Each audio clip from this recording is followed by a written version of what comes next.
Also, I want you to see, let me quickly show you what I'm going to be doing. I'm basing it on standards. Standards tells us what students should know and be able to do by the time they finish learning your language. And it grades them if they are at the beginning level. Watch it from if you have a student for a semester, there's something they should be able to take out of your class, even if they never have your class again. So standards actually did a beautiful job. Basically, it's just saying these are what elementary students should know and be able to do by the time they finish the elementary class. Intermediate also has intermediate. If you have intermediate, you can divide it into semesters if you want. These are what intermediate learners of the language. For somebody, you know, when we talk about those levels, it's not just seat time. It's not just how many hours you spend in class. It's really what are you teaching them. That's what standards. So we all have, this is generic. You can take this and use it for your own language. The Yoruba instructors just came together and worked on their own Yoruba specific one.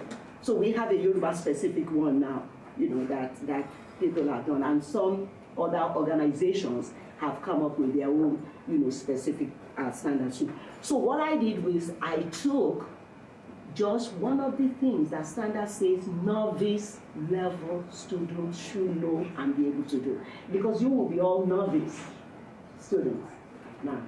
So it's at the novice level you will be. So I think of what did standard say novice level students should be able to do. Novice level should be able to greet. They should be able to, even if they can't do it in complete sentences, even if it is memorized phrases, memorized, you know, sentences, it's okay. It's novice. They are not intermediate. They are not advanced. So I'm taking what, out of all what was listed for what novice level students should be able to do. Then, you know, like beginning level. Then I took something like this.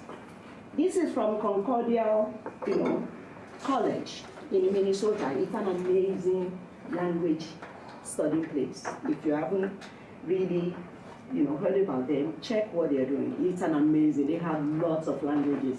They call it actually villages. You go there, you will think you are in Germany, in the German section. You will think you are in France, in the French section. Or I think they're now having Arabic also, because I went there 2 summers ago. It's really amazing.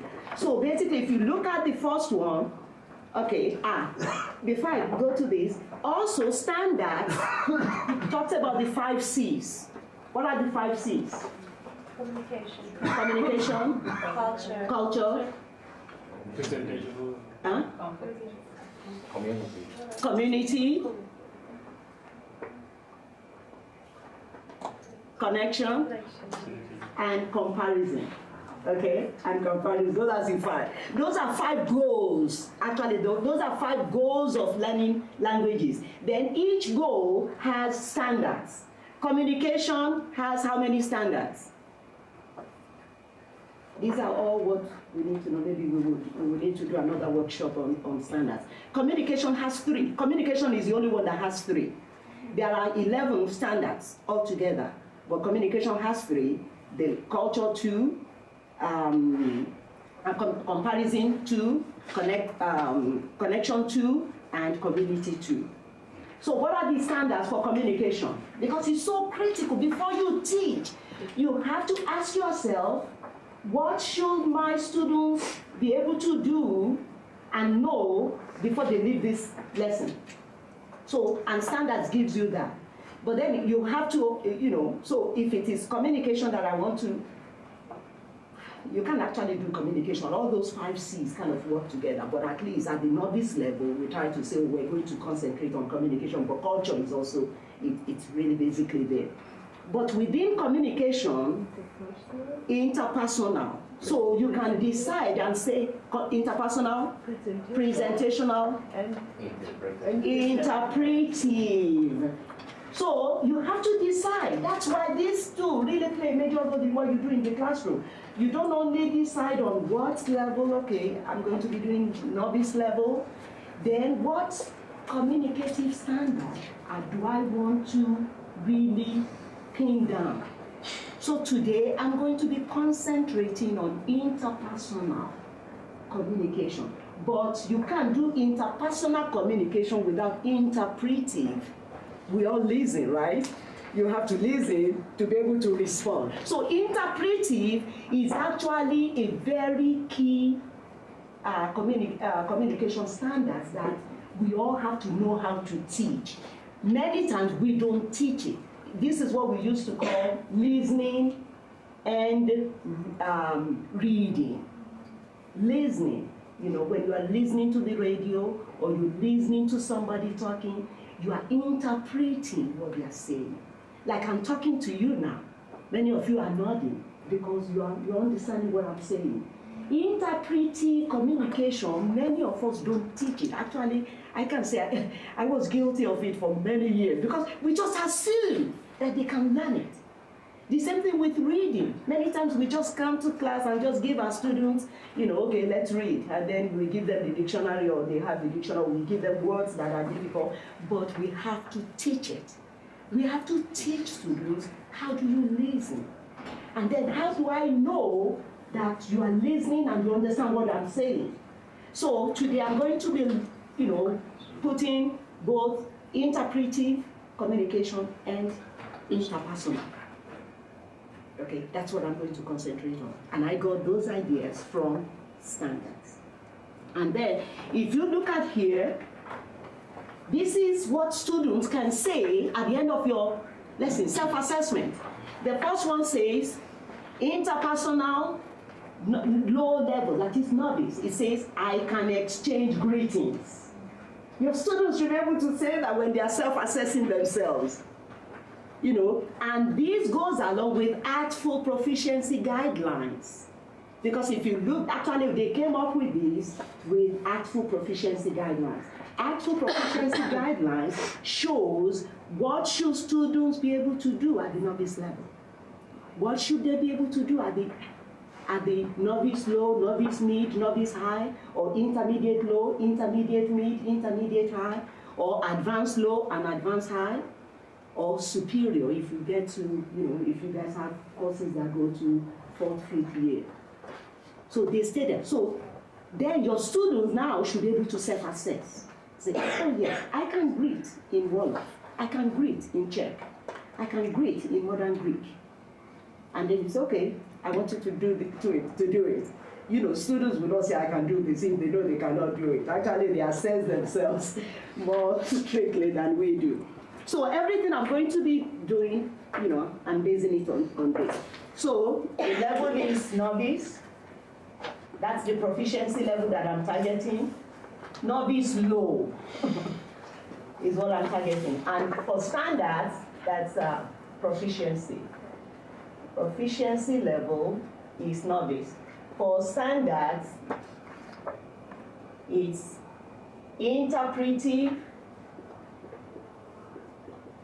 plus interpersonal. Okay?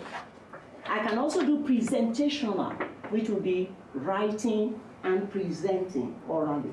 But that could be another lesson. You don't have to teach all of them at the same time. Or you could have a lesson that can integrate all those communication standards. It's possible to do that. But today I'll just concentrate on that, on these two. Okay. Please, never, I mean, we can all do whatever we want, but it's always good for you to let your students know where you are taking them to. Let them know what you want them to achieve. Give them the performance objective. That's what we call the performance objective. You remember my lesson, even my overall workshop today, I came and gave you the performance objective. This is the performance objective for the overall workshop. But for each lesson, there should be a performance objective. And it could be in English. If maybe when you are dealing with advanced level, at the novice level, it's always good to make it English. But you know, maybe advanced level, you could do it in the language, but at least for novice. So by the end of this lesson, you will be able to greet a colleague or a friend. So I've already, what did the performance, what am I doing with the performance objective now? No. Huh? Personal. No. Narrowing, exactly. I'm now narrowing the expectations. That they are not going to be thinking, oh, maybe we're going to go and buy and sell. You know, I've already narrowed. So now they're thinking about how do you say, hello, and all those numbers. Because everybody can greet in their language. They already know, the greeting. It's now that I want them to be able to do it in my language. All the functions, the linguistic functions that we are teaching in our language classes, they're already doing it in their own language, but different ways and different cultural, ways of doing it. But those functions, in most cases, are general, though there could be some functions that people don't perform. For example, in my culture, people don't go around and introducing themselves unless you are in a class and your teacher asks you to introduce yourself to the rest of the class, or you are at a committee meeting and everybody at the committee needs to. But other than that, you don't just go around and say, oh, my name is Antonia, what is your name? We don't do that. But you still need to teach it, but you have to tell them the context where it will happen in your language. So that's why you have to get in the culture. Don't just greet, don't just teach the greetings without giving them the context. So this is the context we're going to. It's greeting colleagues. To greet adults in my culture is different. So that will probably be the next lesson. To greet at a business context, in an office, in an official context, it's different. There was a time a secretary of a state in my country came here in the 70s when Nigeria economy was really booming. They will come to the US or go to London to go and interview Nigerian students that are graduating so that they can offer them jobs as they come. So they will actually come here. So one of these state personnel was telling me that one time they came to the United States to interview these graduating Nigerians, and one of them came into the interview and said, "Hi," he failed right there because you don't do that, to an older person in the culture.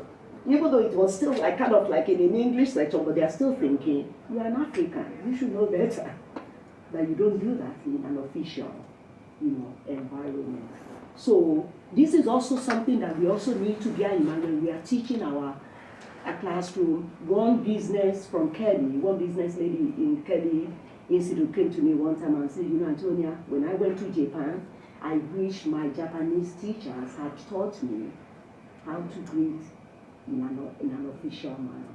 I know how to greet my friends. I know how to greet, people that I'm, running around. But in an office situation in Japan, I was not. So now they're asking me to prepare a curriculum for teaching foreign languages with business concepts. Because it's so critical. We may think our students will never need it, but it's happening because students are now traveling a lot. So we need to think of the context. So this context is among friends. Okay? Oh yeah. You are my guinea pigs today, right? Okay. Lónìí, a máa kọ́ nípa ìkíni. Ìkíni ní ilẹ̀ Yorùbá. Ìkíni láàrin ẹgbẹ́. Ìkíni nìyí. Ìkíni. A máa kọ́ nípa ìkíni láàrin ẹgbẹ́ ní ilẹ̀ Yorùbá. Ìkíni.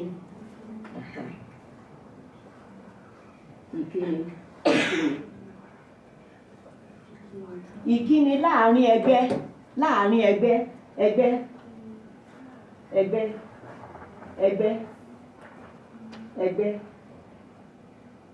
ẹgbẹ́ bóyá ìwọ àti ìwọ ẹgbẹ́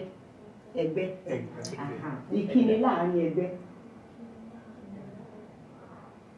Tolú nìyí, the Antonia, Tolú. Adé, Adé, orúkọ, Antonia, Craig, Martin, orúkọ nìyí. Ìkíni láàrin Tolú àti Adé. Ìkíni láàrin Tolú àti Adé.